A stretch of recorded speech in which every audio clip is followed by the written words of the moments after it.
पासून रायगड 2851 फूट उंचावरती आहे. तर रायगडाच्या पायथ्यापासून गडाच्या महात्यापर्यंत 1350 फूट आहे.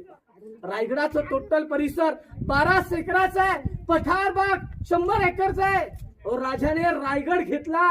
राजाने हा डोंगर घेतला होता पहा. हा डोंगर घेतल्यानंतर रायगड घेतल्यानंतर या रायगडावर 14 वर्ष बांधकाम केली. 14 वर्ष 1656 ते 1670 पर्यंत या रायगडावरती बांधकाम केली.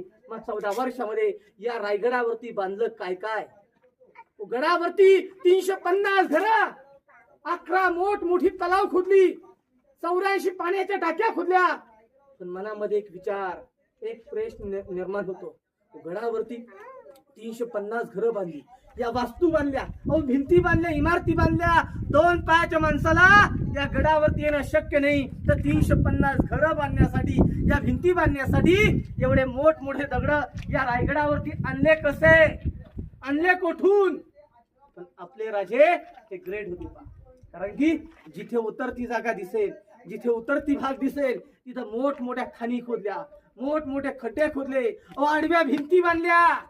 गडावरती जी 11 तलाव खोदली, 84 टाक्या खोदल्या, तेथून दगड काढला, बांधकामामध्ये घेतला पहा.